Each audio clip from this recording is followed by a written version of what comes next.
Now,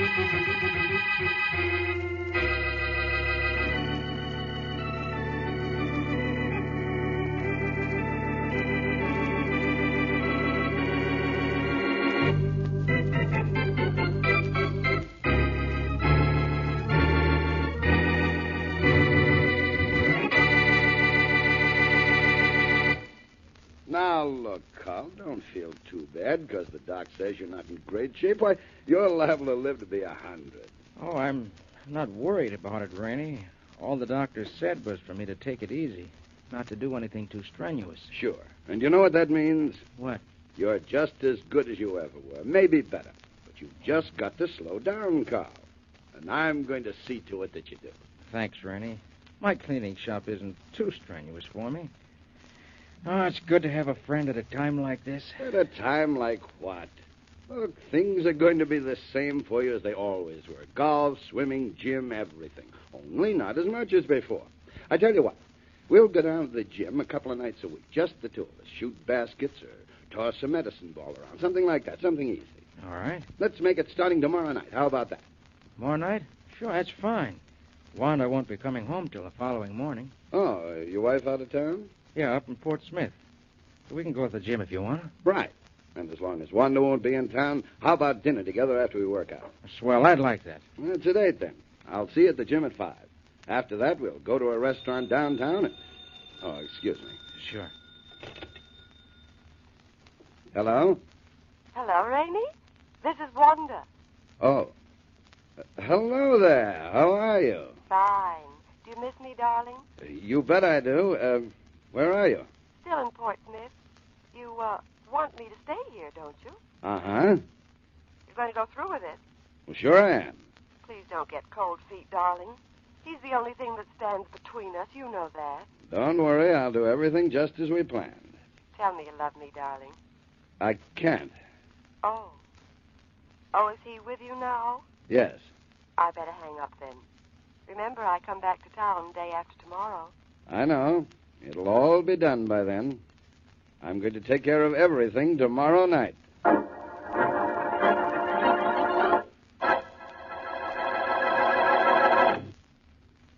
And now on to Dick Calmer as Boston Blackie.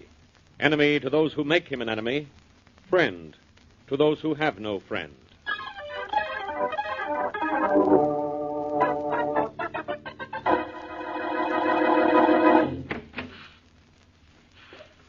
Hey, you. Just a minute. Come on. Press them pants later, bud. I want to talk to you. All right. Now, what can I do for you, sir? Where's the guy who owns this pants-pressing joint? I own this place. Oh, yeah? Your name Carl Brown? Yes. Okay, bud. And you're just the guy I want to see. Ah, nice place you got here. Makes you good living, huh? Well, fair living. Well, I'm satisfied. That's great. Like to know a guy's satisfied. That means he wants the other guy to be satisfied, too. Well, yes, I like Look, to think you. It's going to cost you $100 a week to run this place from now on. $100 a week? Well, the place gets mussed up, and you along with it. Hey, what is this, anyway? It's just a little business deal, bud. You give me $100 every week, and you can stay in business. And don't think I'm kidding. I'm going to make an example of you. A sort of Exhibit A for the rest of the small shop owners around town. What do you mean? I mean, I'm just starting in business. Jerry Buck is the name, in case you're interested. But... You've heard of me, haven't you? Yeah. Yes, I have. The police would like to get hold of you. They can get hold of me anytime they want. Trouble is, they can't pin anything on me. And look, don't you get any idea of going to the cops about this. Because, as I said, I'm going to make an example of you in case you don't kick through with that 100. What kind of an example? A dead example, bud. See you tomorrow. See you around 10 in the morning. And, I'll see you $100 then, too. Won't I?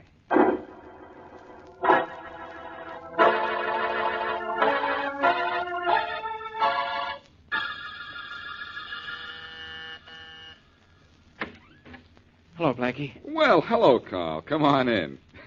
What have you done? Promoted yourself to delivery boy? Oh, no, Blackie, but I happened to be passing your way, so I thought I'd deliver your suit to you myself. Oh, thanks. I think I can use it tonight, as a matter of fact.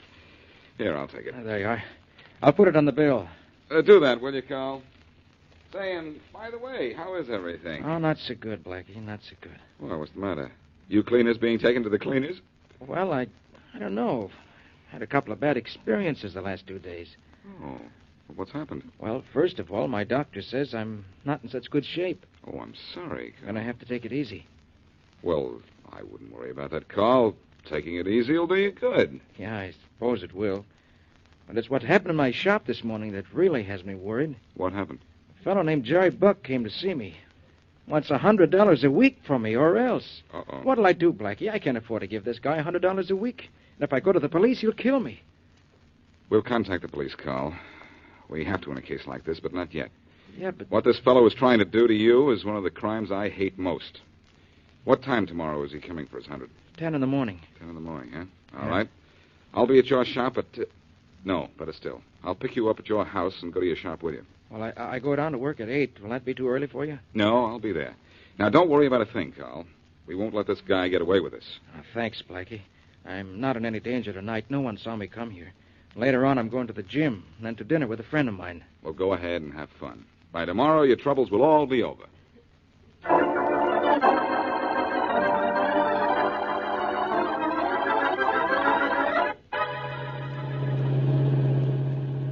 That was a great meal we had, Randy. We got to eat there every time we get through at the gym. That's okay with me, Carl. You feel good. Oh, great. That little workout gave me an appetite. The meal was... Hey, look, I'm home already. What are you trying to do, Randy? Get rid of me? No, Carl. I just thought you'd like to hit the hay early tonight. Oh, but not this early. It's only 8 o'clock. Well, I'll come on in and shoot the breeze with you a while. How's that? Swell. Oh, it'll be good when Wanda gets back to town tomorrow morning. I guess you miss her, don't you? I sure do. Can't understand why she stayed in Port Smith so long. A boyfriend, maybe? Not in Fort Smith, Carl. Her boyfriend is right here. I guess he is at that, Rainey. Oh, Wanda's a swell girl. Wonderful wife. Well, come on in. Let's chat a while. Sure. Well, say, you don't have to stay if you have something to do, Rainey. I have only one thing to do tonight, Carl, and that's to stay with you a while. Thanks a lot. You're a terrific guy. You know, I don't know what I'd do if... Hey, Rainey, what are you doing with that gun? Just holding it, pal. And pointing it at me. Oh, put it away, Rainey. We don't want to have one of those I didn't know it was loaded accidents around here. It's not pointing at you by accident, Carl, old pal. Rainey. Surprised, huh? I don't blame you much. I'd be rather surprised myself if my best friend said he was going to kill me. Hey, Rainey, what is this? Some kind of a joke? No, Carl, this is no joke. This is murder. But, Rainey, why? Why do such a crazy thing? You know you can't get away Get away with it? Oh, yes, I can. Oh, no, Rainey. No one will ever know you were murdered. Rainey... Because when I get through with you, the coroner's verdict will be death from natural causes.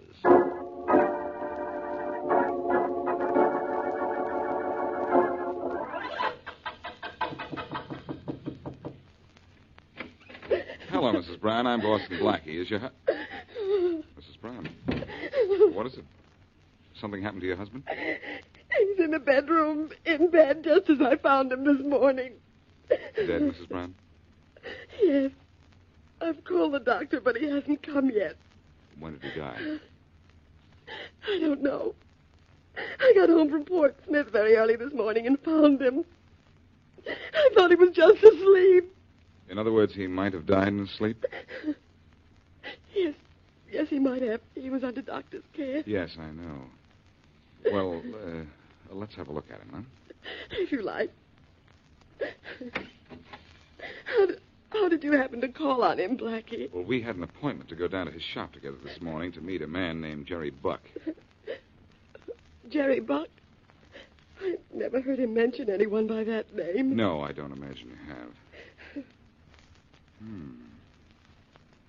This is just the way you found your husband, Mrs. Brown, in bed, just as he is right now? Yes. Just as he is now. Not a mark on him. No sign of disturbance in the room, no bruises on him to show his death wasn't natural. But just the same. Who are you calling? The police, Mrs. Brown. I think your husband was murdered. Murdered? And in an amazing way, too. I don't know how, but he was murdered, I'm sure. Probably Jerry Buck. Coming to see me yesterday about that shakedown Buck was trying to pull. Shakedown? Yes, but that's not important right now. Faraday speaking. Hello, Inspector. This is Blackie. I'm at alone. Things were too quiet here at headquarters. Goodbye, Blackie. Whatever you want, I'm not interested. Well, I have a murder you might be interested in, Faraday. A murder? Whose? Yours? No, I'm sorry, pal, but the only thing that could possibly kill me is your stupidity. The dead man is Carl Brown, and I think he's been murdered. Maybe poisoned or maybe killed some new way by a man named Jerry Buck. Jerry Buck? Now, isn't that nice? Why did Jerry Buck kill him? For $100 shakedown money, Brown wouldn't pay. Oh, no, Blackie.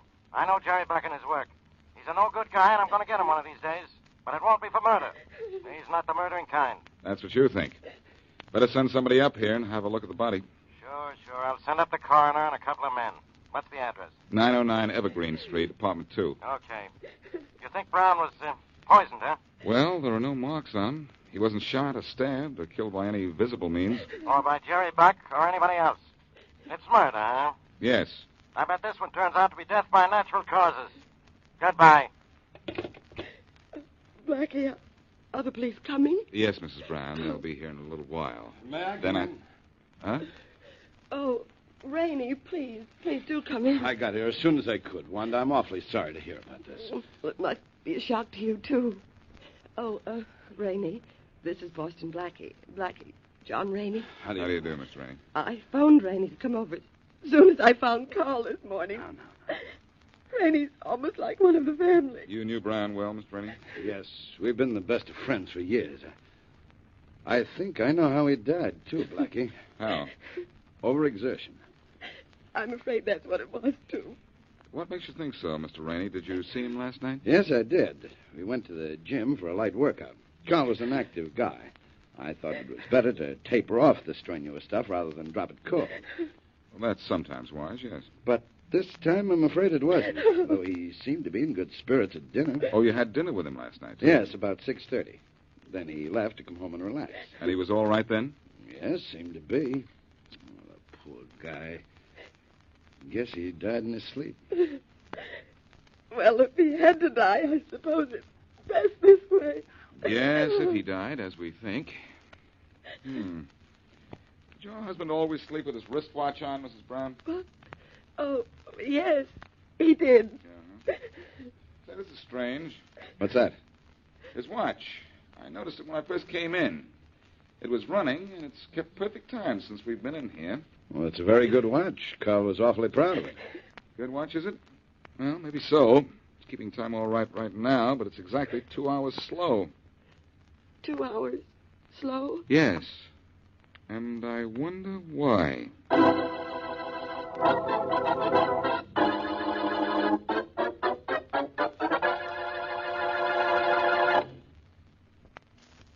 And now back to Boston Blackie.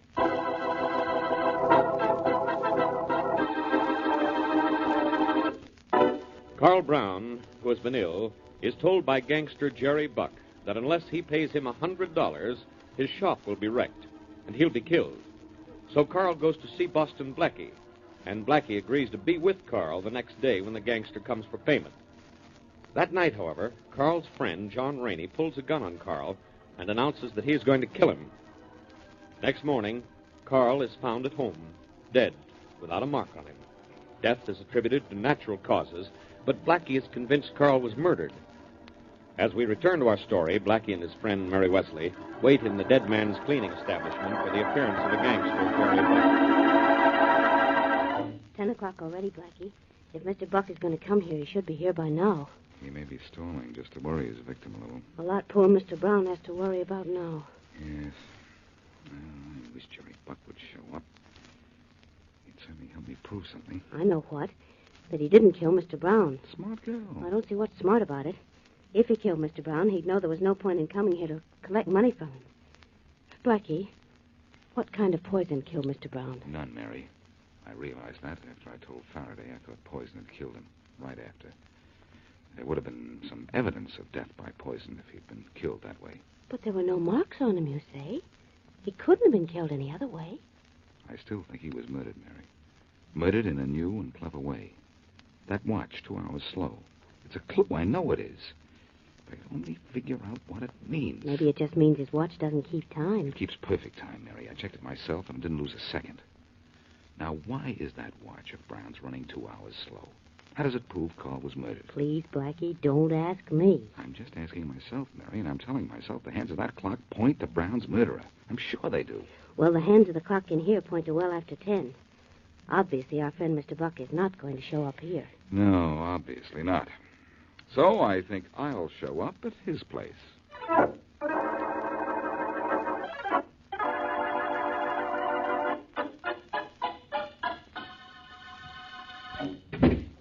Hey, Jerry. Yeah? Did you hear over the radio about that guy, Carl Brown, you was going to see this morning? Come in, Maud. Yeah. I heard just now. Guess you got to pick another sucker to get the business started. Uh-huh, but... Oh, somebody's at the door, Maud. Go see who it is. One of the boys, maybe. Yeah, but maybe not. Open the slide panel and see who it is first. Yeah. Yeah? What do you want? I want you to open this door. Ah, get lost, character. Hey, let go my necktie. Let go, will you? Not till you open this door. Hey, Jerry, make this guy let go my necktie. Open the door for him, Maud. Let go, you. I think I know who he is. Do what the man says, pal. All right, but let go of me first. Sure. I'm coming in the door fast, just so you won't change your mind and close it on me. Yeah, what do you want? Close the door and I'll tell you. That's a good boy. Now, you just be quiet. I've come to see your pal, Jerry. What do you want me for, Blackie? Oh, you know who I am, do you, Jerry? Yes. Good. Why didn't you come to see Carl Brown this morning as you promised you would? 2 reasons.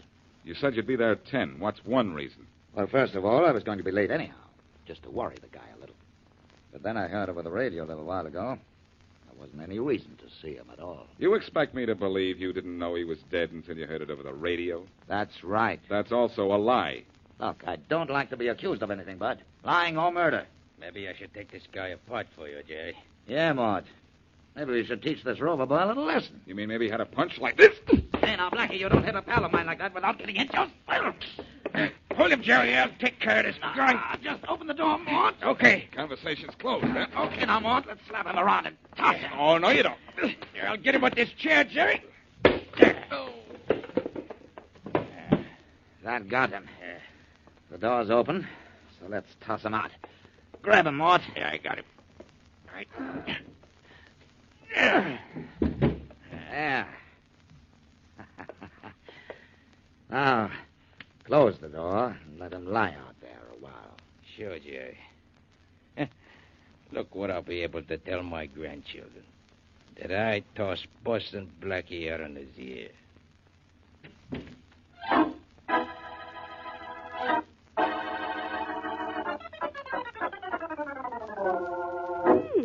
John Rainey must be an important man, Blackie. He's kept us in his waiting room long enough. The secretary said he'd be ready in a little while, Mary. He's a pretty busy man. Oh. Well, I guess I'll read this magazine or something. What's the matter? Do I bore you? Don't answer that. Silly. Oh, maybe this is Mr. Rainey now. Yes, it is. I can see you now, Blackie. Oh, thanks, Mr. Rainey. Come on, Mary. I'm coming. I'm sorry I kept you waiting so long, Blackie. I was on the long-distance phone. That's all right. Miss Wesley, Mr. Rainey? How do you do, Mr. Rainey? Now, what can I do for you, Blackie? I'm convinced your friend Carl was murdered. Maybe you can help me prove it. But, Blackie, it's obvious that Carl died of a heart attack. And, in fact, I feel partly responsible. You do? Yes, I took him to the gym with me last night, and even though we just had a light workout, I'm afraid even that was too much for him. I don't think he died of overexertion, Mr. Rainey. And I'd like you to help me prove he didn't. All right. Now, what do you know about Carl and his wife? About Carl and Wanda? What do you mean? I mean, did they get along? Of course they did. Are you really sure, though? Isn't it strangely convenient that Carl's wife was out of town the night Carl died? Why, no, she... Look, are you trying to say Wanda had something to do with Carl's death? I'm saying she might have wanted him to die. It's just a hunch, though. But Blackie's hunches are usually right. I don't like any part of this. Wanda Brown is... Wait a minute, Mr. Rainey. Don't get excited. I didn't mean what you're thinking. I'm sorry I said it. You shouldn't be. Well, I am. Come on, Mary. All right, Blackie. Thanks, Mr. Rainey, but I don't know what for. Sorry I couldn't have helped you. And I'm sorry I got angry, too. Forget it. Coming, Mary? Yes, I'm right here. Goodbye, Mr. Rainey. Goodbye. Well, we certainly got plenty of nothing out of him. Yes, didn't we? Well, let's get back uptown and concentrate on that watch. That watch again? Yes, I'm still absolutely certain that Carl was murdered. And that watch is the clue. Why was it 2 hours slow? Well, you keep asking the same question, so you get the same answer. I don't know. Say, wait a minute, Mary. You know what kind of a place we were just in? Well, according to that sign up there, we were in the John Rainey Ice and Fuel Company. That's right. And it gives me an idea. We're coming back here tonight to prove that John Rainey killed Carl Brown and how he killed him, too.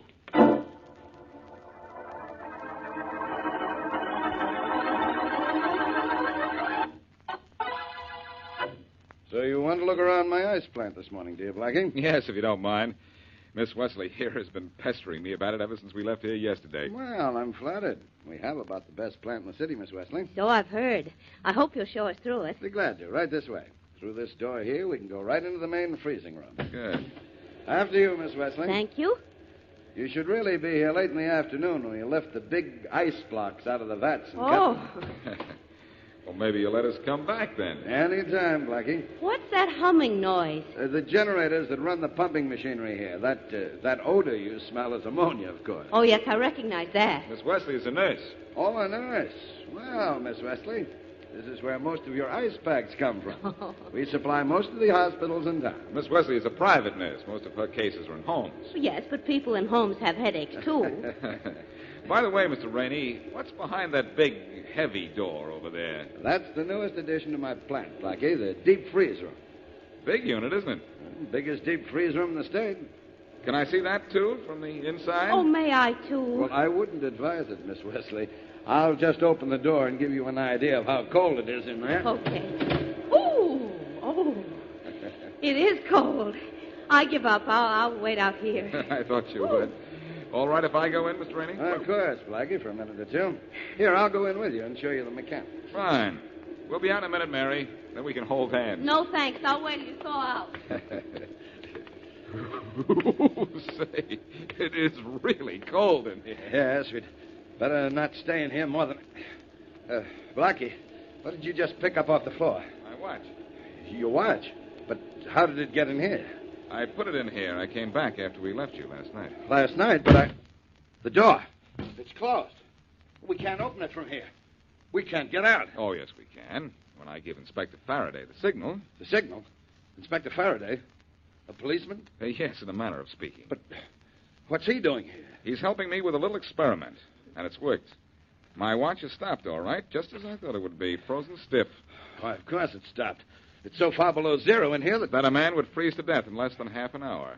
And his watch would freeze, too, and run again after it was thawed out. Well, sure, everybody knows that. Sure, but not everybody knows that Carl Brown died by freezing, and in here, where you put him... Are you kidding? Don't pretend to be surprised, Rainey. All I needed to prove that Carl was murdered was to find out why his watch was running 2 hours slow.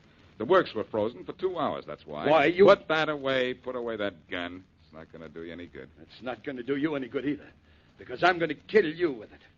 I don't think so, Rainey. Have you forgotten we're locked in here? What? We've got to get out of here. We'll freeze to death in a few minutes.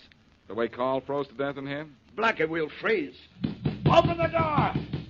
Open the door! No use pounding, Rainey. Faraday won't open the door till I give the signal. Then give the signal. I'm freezing. This is the way you killed Carl, isn't it? You locked him in here. No! Let me out! Let me out! Open the door! Open the door! It won't open till I give the signal, and I'm not giving the signal till you give me that gun and start talking. All right. Here, take the gun. Take it. Now give the signal. You admit you killed Carl by putting him in here? Yes. Now give the signal. I'm freezing. I'm freezing, too, but first, why did you kill Carl? Because Wanda and I wanted to get rid of him. Now, have them open this door. I'm dying. The cold is too much. It's too much. It's too much for Carl, too. Much too much. There's the signal. Oh, Blackie. You get what you want, Blackie? Yes, Faraday. He admitted everything. Better let Rainey lie down. I think he's about to pass out. He has passed out. Well, Blackie, your face and hands are almost blue. Are you all right? Yes, I'm all right, Mary, but this is the first time I ever got hot on a case by getting cold.